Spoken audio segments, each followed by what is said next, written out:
there, my friend. It's Dr. A, and I want to welcome you back to another amazing episode here on the Fit Mother Project podcast. And today's episode is truly special because we are kicking off a brand new type of podcast that we have never done before, but I've been wanting to do for so long.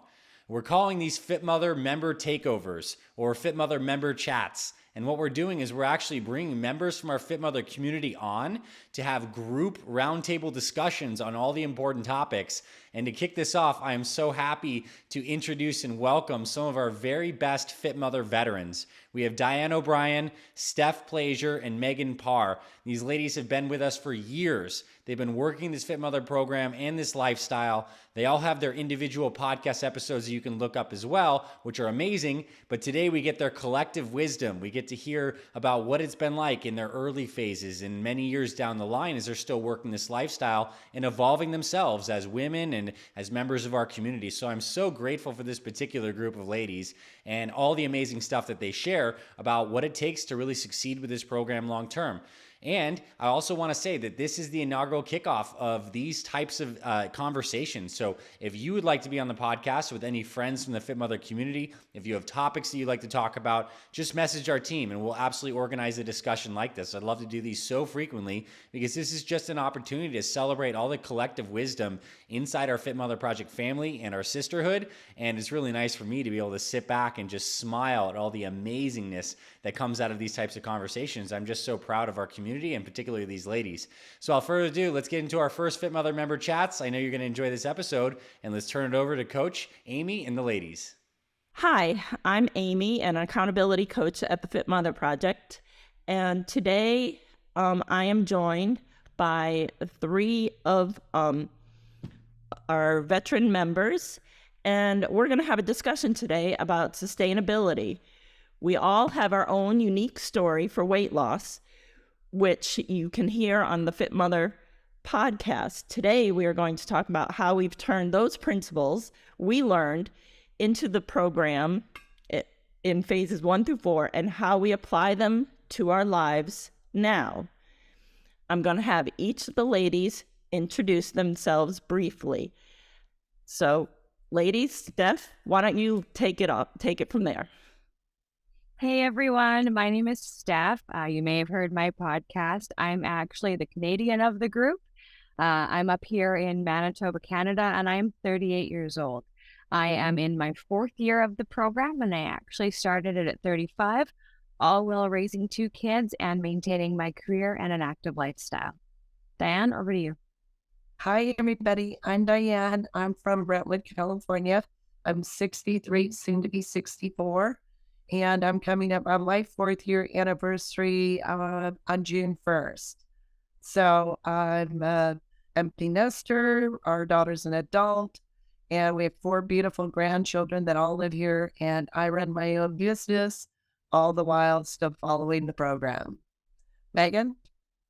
Hi, my name is Megan. I turned 40 in 3 weeks. I live in Colorado Springs, Colorado, and I have 4 children. And I have one, they're mostly teenagers now. One's graduating this year. So we've got a lot going on. We're a busy household. And I've managed to make FMP my lifestyle. Thanks, ladies. I really appreciate it. And I should, I guess, say, yes, I'm Amy. I'm going to be 52. And I have been with the program for 4.5 years. And maintain my weight loss like all of us have for, for me, 3.5 years. So right now, I want each of the ladies, we can all share 3 things that we have learned from Fit Mother principles and, everything that are now part of our life come on, ladies, we've been doing this now. So Steph, why don't you share? Tell us what are you doing that's now just comes natural to you and to help you maintain? Sure. Okay. So that's a loaded question because there's way more than 3 things that I could possibly bring up. But I think this thing that kicked the entire program and the mindset off was learning to love myself and learning to remind myself that I'm worth it. And that is that simple mission statement that you start off with the entire program that builds the psychology around, oh my gosh, I have a reason, I have a purpose, I'm going to do this. And so honestly, rewriting mission statements year after year, you get into a rut, you go back and you reprint those whole like initial workbook documents. There's a whole psychology behind it that helps you remind yourself that you're worth it. So that is actually something that I do regularly. I have a quick question. Yeah. With your mission statement, how many times have you rewritten it, and how many times? I would say I have rewritten it 3 times at this point. Okay. What about you, Diane? Okay. Megan? Okay. You have you ever gone back and read the first one? I do, because I remind myself, because the reason I go back and I rewrite it is because I find myself in a hard spot. And that's where the psychology comes in. So you sit there and you go, this is my worst day. Hang on. I'm going to go back and I'm going to go read this. This was actually my worst day. And you see how far you've come. And you look at yourself from way back in the beginning and you realize that you were in survival mode. And you are no longer in survival mode because you did it, you made it through. And then the psychology changes and you need to take yourself out of that survival mode and learn to live again. And that is a constant battle that I am rejigging, for lack of a better way to say it. And it's learning to work through it. It's understanding, you know what, maybe today's a bit of a body dysmorphia day. What do I need to do to get past that? Or this is okay. I am making active, positive decisions, and this is okay as well. So it's an ebb and flow. And I think that actually leads into the whole life wheel concept that phase 4 brings you, and the constantly reflecting on the questions, right? And so that's probably something else that I do regularly. I look through those questions. I say, am I satisfied with the way I'm answering them? Or am I going, oh, I think I should do this or I should do that? And then you kind of recalibrate. And that's a sign to say, okay, am I at the right spot in this phase of my life now? So that's another thing that I do constantly is it is a form of self-validation, but it is what we need. We all got into a scenario where we needed validation and commitment to prove that it was okay to do what we needed to do. And so that cycle is going to continue because that is inherently who we are as part of this process. So it is a journey, it is a lifestyle, and going through an extreme weight loss, like what we've all done, requires major mental strength, because I'm serious when I say it was a survival mode. The first 2 years of that were survival. I need to lose the weight. I need to lose the weight. I want to survive. I want to continue. And then you kind of get into this like weird, minutia stage where you're like, hang on, I'm surviving. I've got this. Well, I obviously need to do more, which no, you don't. You don't need to do more. So then you have to kind of deal with that process as well. So it's constantly remembering to prioritize yourself and your mental state, because it's going to get messed up. And that's what happens. Like, it's kind of like, I think we all do this, checks and balances, It is. It's a matter of remembering to take the time to do it.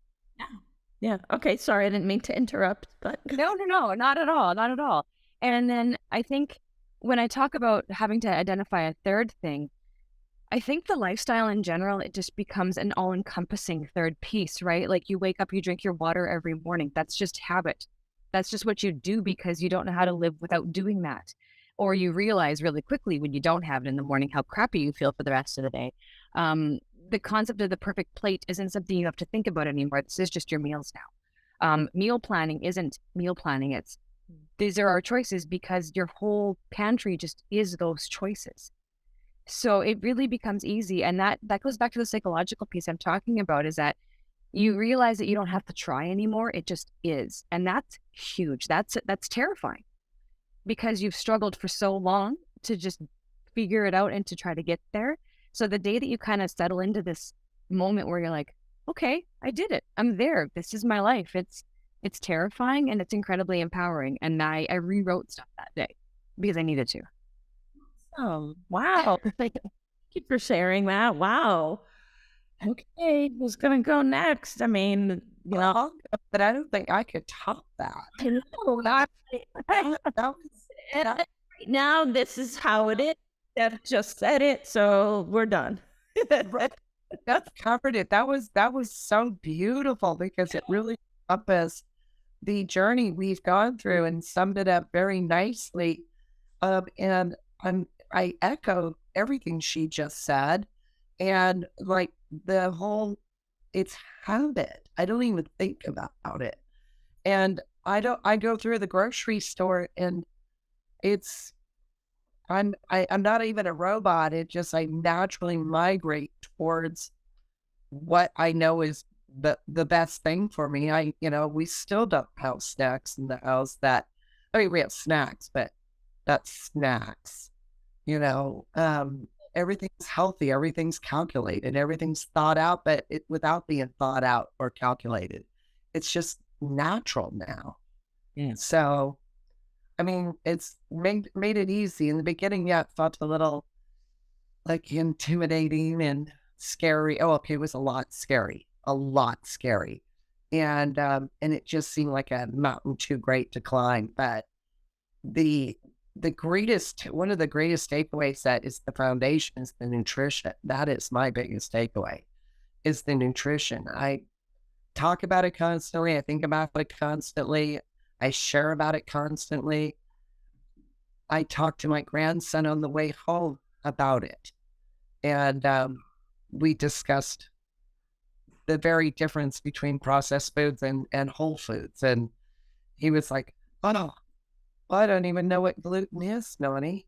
And I was like, okay, Google it. All right. We'll talk more about it tomorrow. I got a podcast. Get out of here. So, but it's made working easier. I can't even define one specific habit because there's just so many. And as Steph said, it doesn't even require effort anymore. It just occurs daily. You've really done well with I'm like in awe. You're an inspiration for me for the nutrition part, because the preps that you do and your meals that you have laid out, and you've been, everybody is like, okay, if we want to know about how to prep a meal, Diane's the woman that you have to reach out to. That's throughout my journey, it was like, wow, look at what she's making, and stuff like that. So yeah, you have really encompassed that nutrition part wholeheartedly. We love the kitchen. It all starts with what we're eating. We've been saying this since jump, 80%, our 80-20 split, nutrition, exercise. And it really comes down to, if you're not happy with what you're eating, then you're not going to stick with it. So it's got to look pretty as well as taste pretty. So I like my food pretty. Okay, so you've shared the nutrition, and anything else that you think that has helped you from beginning to keeping you going? The accountability group. The accountability group was huge for me. It was a great way to express myself with a very raw side of me that I try to keep private. And because I own a business that's in the event industry, I'm a very public person. But there's my business persona that I put out there. That's my representative. And then there's me, the person that comes home, the person that does this program. That person needed somebody to talk to, because I just would never share that on my social media for anybody to consume. It was just such a private journey for me. And so having that camaraderie and that friendship and that kinship, hence how this group is born. We all had that in common, and we were all there for each other. We all had the same struggles, and there was no judgment. There was no embarrassment. And because I think we all can agree, our beginning pictures, made us cringe. They still. Well, they don't make me cringe anymore, because I look at them and I giggle. I just makes me giggle to no end. I can't look. Anybody else? I can't look at. I look at it and I go, ooh. Okay, that too, but and then I giggle. Like I don't know if anybody else. I don't recognize myself. I'm like that. Like I seriously, I look at those pictures and I go, I let myself get that way. Mm-hmm. We did. You know, and then I think about it. I wasn't like unhappy, but I let myself get. You know, now I'm happier, but I like, wow. You know, it just was. It's just I want to comment on that because it's actually a very positive, strong comment. So nobody ever lets themselves get that way, right? Let's be that straight. Like I'm gonna be kind to yourself, Amy, but nobody ever intentionally gets that way. We just lose ourselves along the way, and I think that's probably a better statement to say. Or things happen, life happens, and this is where we end up. So the reality of it is we were there, and that is who we are, right? We should own it very, very strongly. And here's where we are now, right? And it took survival instincts and self-preservation and self-love to get there. So we love both of ourselves. Let's talk about it. and you know, when you said life happens, that's a famous thing that I always, you know, life happens. It's going to get in the way, and you know, it's how we manage those life happens. Diane, you have had many life happens in your journey, but never let them, you know, derail you, which is inspiring. Alas, what almost did. The last was mentally the most difficult to get over. But yeah, those other two, holy moly. Yeah, but we live and learn, and we take those fundamentals. So yeah, and I really attribute having been at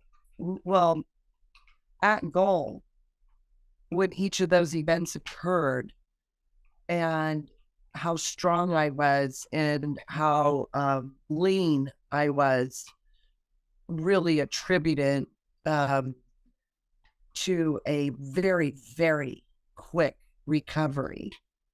And my last doctor, who tried to kill me with a liquid diet of sodium and carbs, found out very quickly that that's really awful, because I said, why would you put me on this diet of liquid salt and crackers, carbs, nothing, or no, I couldn't even have them. I could have like crackers if they were mushed up in my liquid awfulness. And I said, I'm not getting any protein. I had, and by virtue of the situation, had a 65-hour fast. And I was starving by the time I was able to put food in my mouth. Yeah. And I made a Fit Mother protein shake after lobbying my reasoning to him that it's still liquid, but it's got probiotic. It's got protein. For the love of God, it had protein in it. Let me have that. And I was having all these issues still post-surgery. And the minute I had half that shake, everything started working like that. I called my doctor back and said, yeah, guess who finally did? Right here. well, sometimes it just, you know, keeps her. And I made an argument. I said, what dietitian came up with this as a genius idea for, you know, having 12 inches of your intestines cut out, you know? I mean, give us some protein. And I'm telling you, I felt like $1 million after that happened. Yeah. No. Anyways. Well, thank you. Okay, Megan. All right. I'm last, which means so much has already been said. Honestly, like I really can pinpoint, like I 100% what the ladies have already said. Like I can relate to all of that, and but if I could like really pinpoint a couple of things that they are in my life regularly, there would be definitely the hydration. That just, I can't go without it. Like it's amazing what a difference that makes and how much automatic that is for me. And then I'd say I love listening to the podcast, and I love the Facebook accountability group. I know we talked a little bit about that, but I find that I like the constant motivation and education and learning and helping others too along the way, like being there to share things with people. It's sort of a full circle moment. It comes back, and it just kind of really sustains like what we're doing. And then the perfect place. Like, I love that you guys mentioned that it's so automatic, and I was thinking while you were talking, I was like, it's so true. It is not even really, it doesn't take a lot of effort. It's not much of a thought because you kind of know what you like, and now you can kind of play around with how you're putting it together a little more. Like, we were really strict and really very focused during my husband and I during the initial year. I'm in year 4 now also. But it's kind of fun to be able to play around a little and maybe try a different dressing, like in a different way. I don't know, or different combinations that I feel a little more comfortable with doing more of my own thing together, you know? But we often, especially if we feel like we need to like tighten back up again, we always go back to, you know, the turkey avocado sandwich or the breakfast shake. And like you go back to these basics that I actually really love. And so it's kind of great to continue incorporating those into our lives. So that's just a couple of things. But I mean, I feel like I'm always thinking about my life balance, which we were taught, also thinking about your sleep and just being really aware and making conscious choices. That's something that I got from the program that I continue. Diane. Finley. To her thoughts. Daddy just got home, so she's pretty So excited. Megan, you make a really great comment there. I want to ask you more about that, because something so simple as on the program, we're taught, your dressings, balsamic vinegar and olive oil for your salads. That's all you need. Ben made his famous pickle and everything bagel salad, and that took off like lightning. So that's what we all still do because of Ben. So thanks, Ben. But then we go on to it a little bit further, and then you're experimenting with recipes, and there's more choices. And so something that I've learned is like the world is full of color in terms of healthy choices that you didn't realize existed. You can add everything bagel spice to your balsamic dressing, or you can do this, or you can do that. And so how do you find that when you're experimenting with recipes while also feeding 4 children? Yeah, you guys with the young kids. Yes. So I was just talking to my husband this morning that I feel like one of my major victories, it's taken 3 years, but my kids don't even really ask for the sour cream anymore. And I was like,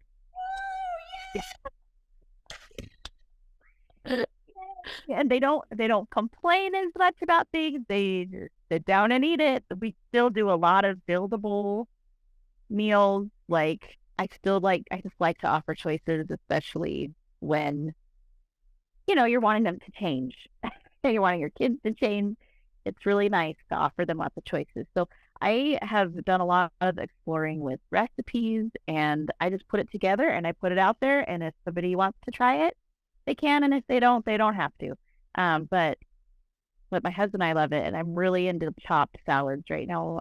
And I found that, like, we even went on a cruise, and there's a plethora of choices of food. And I found myself still being drawn to the same things that I would eat at home. And I was so glad that they even offered those options. And I found that, like, if I have some beets and a little goat cheese on my salad, I don't even need dressing. Like it's delicious. If you have enough yummy things and textures in your salad or what, you don't even need. For me, I could add the dill pickle and the half an avocado. And I'm like, I don't need salad dressing because, like you guys have said, the colors, all the other vegetables, everything just, it's like the flavor is there. Why do you need anything more? So, yeah. I think that's a great call out I'm sorry, Megan, I don't mean to interrupt you. It's a great call out to the program, though, as well, because we talk about our go-to foods. When you're first starting out, it is terrifying and you don't know what you're looking at, but the material is so clearly laid out that you've got your go-tos. And so we fit all into that perfect box once you read the material and then decide to get started, right? And so we talk about the avocado, the healthy fats. And I think that's what I was trying to capitalize on when Megan was talking about expanding the choices, because that's the growth that I saw in myself, the beyond the survival phase. Oh, I understand food better now. I have a better relationship with it. I understand that it's okay to have this, and I'm not going to gain 10 pounds from having this. And I think that's the growth mindset that has to grow with you once you get to your goal. Okay, so now here's a good question for all three of you, because who has had like a nice big cheeseburger or something off plan? Where we All of it. what's the game?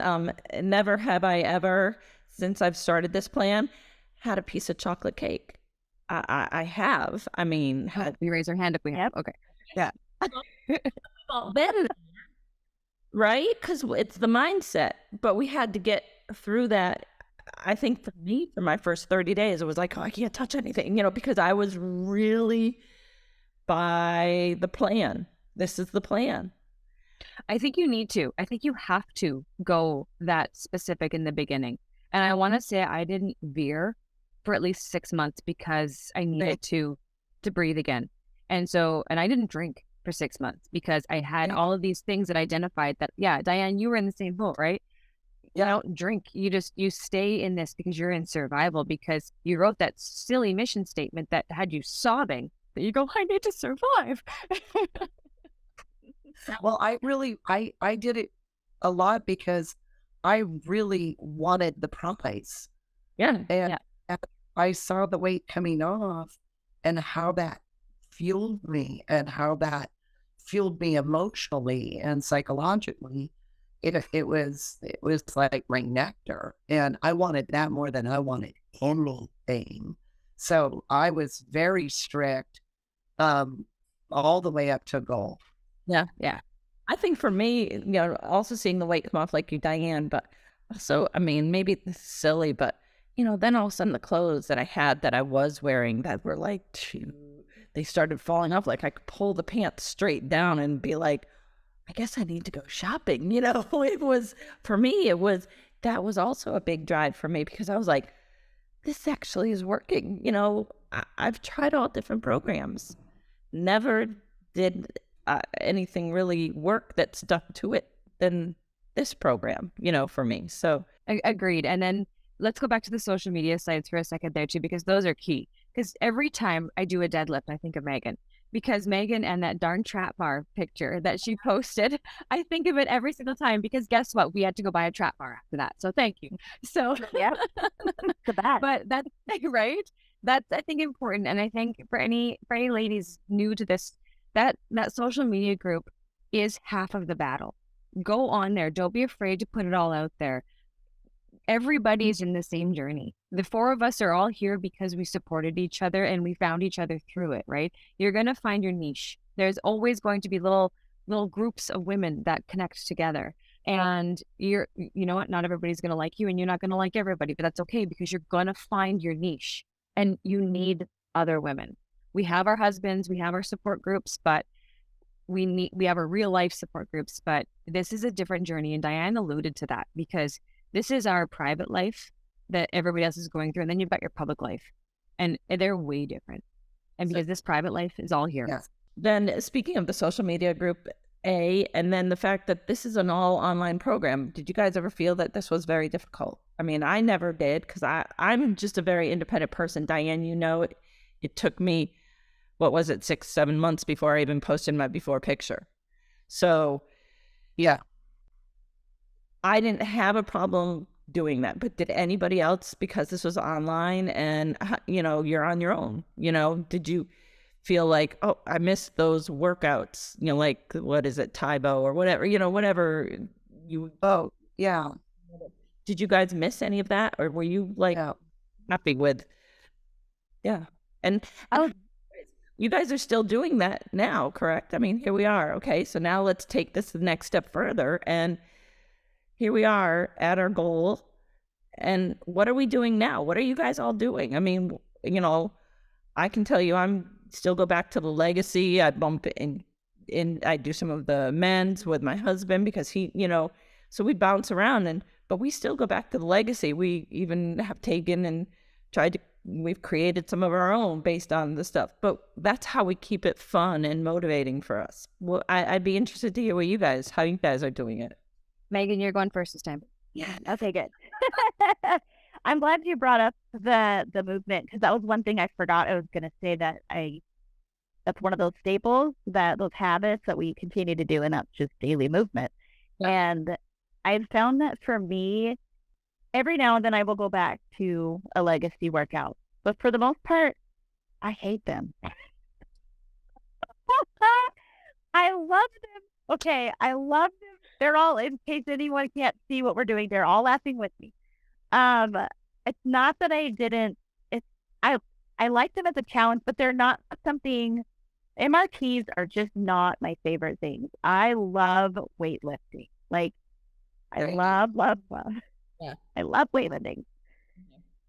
So, like, but the MRTs, it is fun to go back and do one for a month and shock yourself and shock your system again and see that progress. So I'm not saying they're terrible. They're actually very smart workouts. But for me, I need change, and I needed the movement to be something that is going to be sustainable for me. So I do a lot more weightlifting, and right now I had a very emotionally difficult year. We had a lot of tragedy happen. And then on top of that, a lot of changes within my family, where I moved my daughter to homeschool my junior, and I have a senior getting ready to go off, on top of a lot of friends passing. And so it was very rough. And I'm kind of at this point of, and this is probably the most valuable thing I got from Fit Mother Project, is to give yourself grace and to evaluate and to find balance and to identify what you need, and then go get it and continue to challenge yourself within that. So sometimes it's a physical challenge. Sometimes, like right now, my focus is an emotional challenge right now. So like this month, I've committed to just a 30-day yoga program because I need it, and then continue walking and throwing some other things in. But I really need it. And if my nutrition and my sleep and my stress is going to be where it needs to be, like my brain and my emotions and my spirit need to be where they need to be right now. And so that is taking a big part of my focus. So I really like to play around with different exercise based on what my needs are, but it has to continue to challenge you. Yeah, but you've still maintained in the sense that you're still keeping up with the nutrition, which is the biggest part. I think Steph, Yep. Diane, 80%. So we all know that. I think Megan's touching on a really powerful point there. Movement is key, right? Nutrition is second nature now, but just never stopping moving. And this Fit Mother program sets you up with all the fundamentals you didn't know you needed. And then you carry yourself, Yeah. right? And yeah, Megan, those MRTs, I'm not going to lie, I'm with you. Year 4 of that Apex, and I still, that very first month I did it, I was like, yeah, I did it all the way up to ladder 10. The next day I couldn't move, but I did it. But then you come into year 4 and you're like, okay, I've been bad. I need to reset. Let's do a month of Apex. And then you go, okay, I'll be a good kid now. Like, I'm so sorry, Mom. Let's go back. Like, I wake up and go, Right. Apex today. Dang it. Right. I do. So I think Megan's got it, because I am the same as you. I strength train now because that is life, because it is so powerful. But if I need to reset my mental state, I go back and I do an MRT to remind myself I don't ever want to go back there again. And We do the And same. and it's a really good reminder that you can do hard things. I think that's the other thing that happens in that is I go, I am amazing. Think about it. This really isn't the hardest thing we've ever done because we're all moms. So can I just say that, but for me, it's empowering to know that, heck, I can do that. And even with the strength training, heck, I can lift that much weight, Wow. I mean, Steph, I'm still waiting for a membership to your gym, but,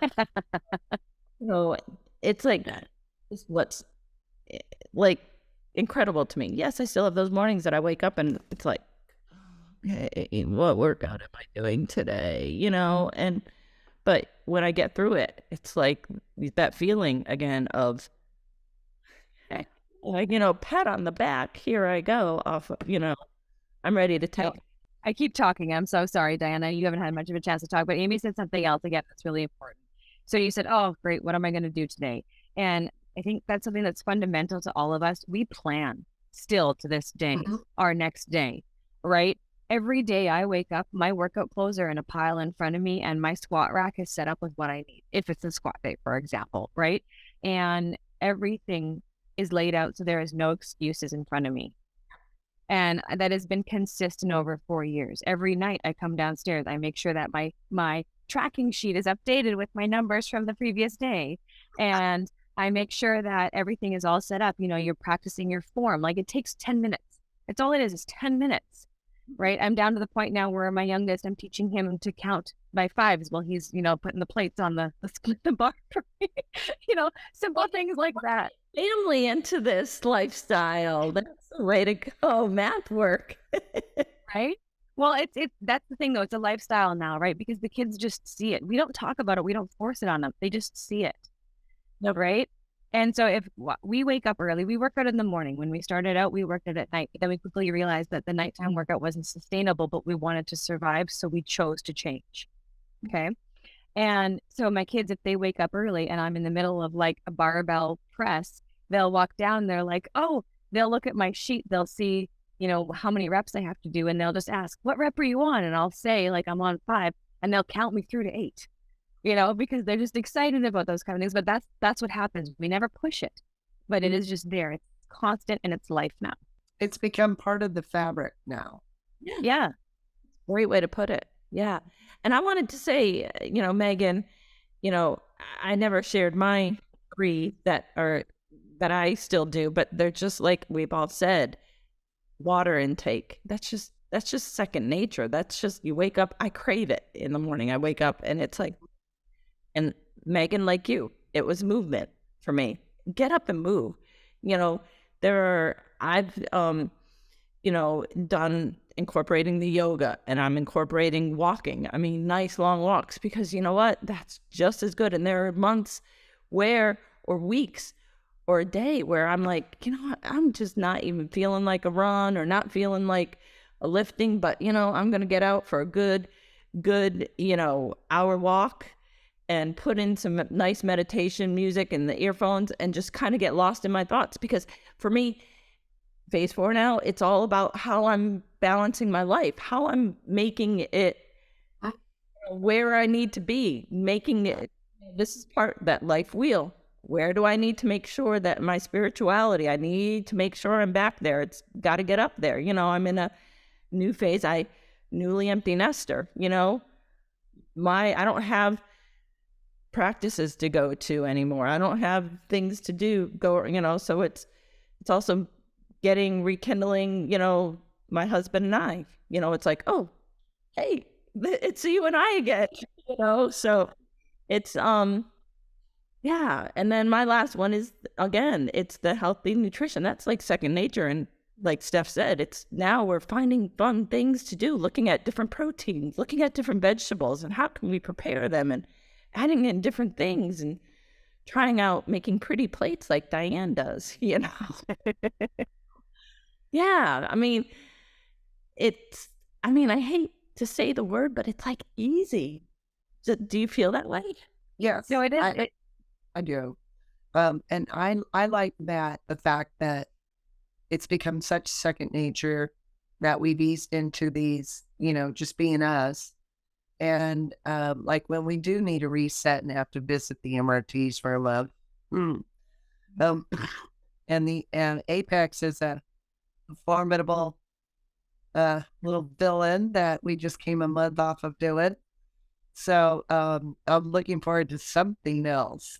But I did put together a really fun strength routine I've been doing for the last, I don't know, probably about a month. And I track just like Steph does. So, but I'm so happy my gym is open that I want to go there. And I haven't hardly touched the home gym at all because I just love going to the gym. And so when we're there, I've been working on this new routine I put together. I've added a few extra exercise into it, a little more glute work. But in any event, I've been tracking my progress. And when I did it Monday, I was like, I gotta bump my weights again. This is the fourth time. Yeah, I'm going up again. And I'm just like, okay. So he goes over to do some chest presses and was like, did you have this on 70? And I was like, yeah, didn't you? And I'm opening my book, writing it down. So, and I was so excited. I was more excited about being able to jump up on weights because I'm actually doing 8 different movements in this one routine. And out of the 8, I get to jump up on 5 of them. And I was like, and I've been working on those, I integrate back in those assisted pull-ups. They got a really, really nice one at the gym where you can offset. And so first time I tried it ages ago and offset by 100 pounds.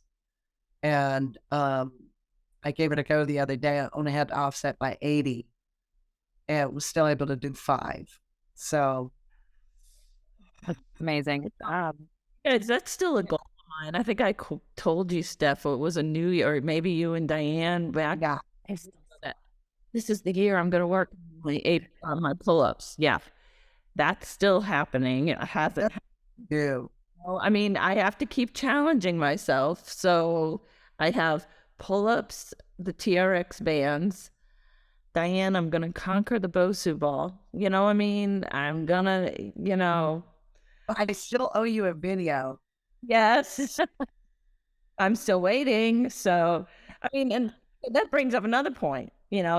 Here we are in phase 4, and we're adding in, which we were doing before, but we're adding in other different things. I said the Bosu ball or TRX bands, or what other things are, Pilates. Has anybody added in Pilates?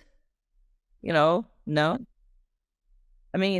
We'll still have those I always look at we always go back to our comfort zone, which is the Fit Mother Project and the strength workouts and doing all that, which we love. But adding in the other stuff is kind of like a bonus. It is. And actually, I want to jump in on that, Amy, because something just kind of popped into my mind now, because we're talking about maintenance mode and we're talking about life beyond the survival phase. And that's what, sorry, I still keep saying that's what it is, but we all can do different workouts. We all go back to, we now are in tune with ourselves enough to know that we need a break. Megan's doing a month of yoga right now. At Christmas time, I went to a month of body weight exercises because I know I needed to deload, is what we call it, right? But then we're all talking about the fitness and then we're talking about the nutrition. I want to take a second and talk about what maintenance looks like a little bit as well, because my maintenance weight is not the same weight I hit goal with. And I think that's important to talk about because I got down to that weight because I needed to survive. And then I learned to love myself again. And then I found strength training and I realized I wanted to press 300 pounds on that leg press. Guess what? I couldn't stay at 150 pounds if I wanted to do that. And so I think it's important that we take the scale. I took the scale out of the equation because I hit my goal weight and I realized that I wanted to be stronger. And my weight has jumped about 20 pounds over 4 years, but my pant size has never changed. And I need to clarify that. That is important to note there. I just Yes. this with Lee today because it's like we all have that.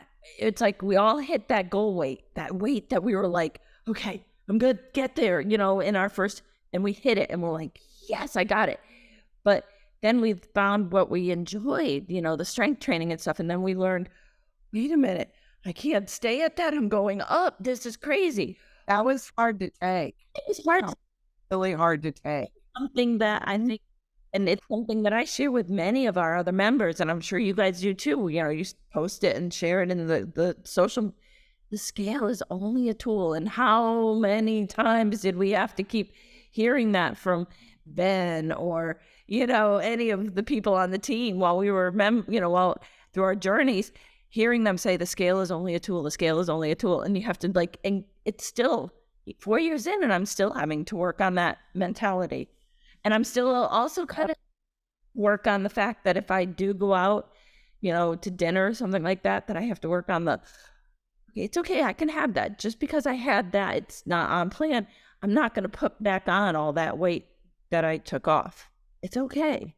Because now I know, being 4 years in, okay, I can have a fast day afterwards to kind of reset my system, or I can do low carb to balance out what I just did.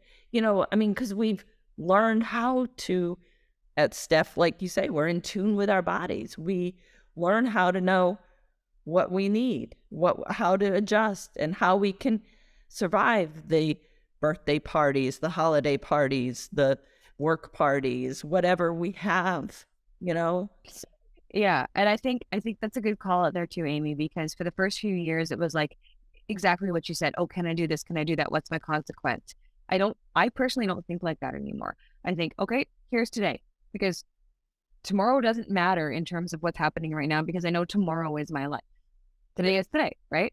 Like today is a great example. Today went off the rails for me. I didn't have lunch. I got home and it was all I could do to not take the tub of cottage cheese and hoover the whole thing. But I was like, nope, can't touch it. Need to cook supper, because binge eating is my trigger. And so that's what I always look for, right? But so for me, yes, today wasn't on plan. And yes, I could have fasted, or I could have done this, or I could have done that, but it just happened. And I don't hate myself for it. I think that's important. It's very important. We've gotten to a point where we love ourselves, and we're okay with, okay, so we didn't have a good day. I'm sorry, I'm totally going to laugh because I heard myself speaking. My idea of a binge is cottage cheese right now. And so let's talk about that. Well, I stopped by because I'm like, but my idea of a binge is, let me binge on almonds. Yeah, right? They're in the pantry. Let me just go in, open it up, have a little bit. Yeah. Okay. That's a binge. Yeah. Go and have the, other stuff. But those binges used to be an entire bag of family size. Well, I have Lay's potato chips. So like a family size bag of chips, right? And maybe, 2 or 3 cans of pop soda. I'm sorry. And it's pop, ladies, it's pop. But that's not it anymore. It's you come and you have your almonds, but then you chug your water because you're like, okay, I got to just make it through to make supper because I don't want that stuff anymore. I don't want the alternatives. Right. I like that we're talking about this though, because phase 4 was a scary place for me at first, because you don't want to mess it up, but you don't want to go back, but you're not really sure how to move forward. And so it's taken me some time to find just my balance and where I am happy. And when you're on the program, you're getting down to as low as you can go. And I got to know I'm not going to stay there for me, like for my life and my enjoyment. I'm not staying there, but I always have, because Fit Mother is a lifestyle. That's like your core, like that's your foundation that you're still always moving and building off of. And I heard somebody say the other day that like body confidence is not like after you've lost all this weight and you feel like you look great and you're still happy. That's not really body confidence. Like body confidence is like learning to truly love your body as a whole, right? Like your whole person, not just your body, but coming into this place of joy that's not dependent on just the number on the scale, that it's just so much more. And so that's kind of been my journey the last couple of years, has been learning that. And I'm still working on it. Like that's why I'm in yoga this month. But I'm still trying to learn how to do that. And anyways, it's finding that balance and really finding that joy. I think that's something that we're always working on, no matter what, because it depends on what is happening in our lives at that moment. Steph, you said you needed a deload, and, Diane, it could be, stressful at your work, during the month of February, or, with Valentine's, with Mother's Day and weddings, it might be, well, I can't get in a lot of the weights, because I'm so busy, for me, it's traveling or, whatever I have going on, training for a Ragnar or a race, it's like, okay, well, the weights are going to be off, but I've got to balance. How can I balance in that sense? And it's just whatever, it's balancing what we need, what our body needs at that time. I think we're more in tune. Yeah, I agree. It's our mindset, it's where we've Definitely. I think we've learned that through our journeys, we've learned what we need, and we're okay with, because we know we finally, I think, gotten to a point where we're okay where we are with our weight, with our body composition, And we know what to do if we're not. It doesn't really have to be this big scary thing anymore. Kind of what I'm like, it's not that, like, I know what to do. I know what to do. I know what works, and I can do it. And we've been through the hardest it will ever be. Yep. I think anybody, even if you're starting out, if you're halfway through, no matter where you are in your journey, you have done the hardest part just by starting and continuing. And I think that's incredibly important. And yeah, it totally shifts into keeping your mind safe because your body's there. Yep, totally. Well, ladies, I've enjoyed catching up with you guys. This has been great. It's been fun, because I think we have some good advice for some other people that are, just joining and wanting to know how to make this work. It can work, but everybody has to you have to put in the work. It's not going to be easy. We've had our ups and downs, haven't we all? My favorite time to cry is running. And it's a terrible thing because I'm a slobbery mess. But I get it out because you need to. Emotions exist. As women, we're emotional. And I choose, and without even knowing it, you start letting it go. And then you realize how cathartic it is. Just by movement, your mind is healing. I think that's an important piece to note there. Great. That's a nice way to end it. So thank you, ladies. Well, I just wanted to just share if anybody listening wants to hear the stories more about our journeys, Diane's, Steph's, or Megan's, or myself, check our podcast out on the Fit Mother YouTube channel, and you'll see our podcast there. So with that, thank you.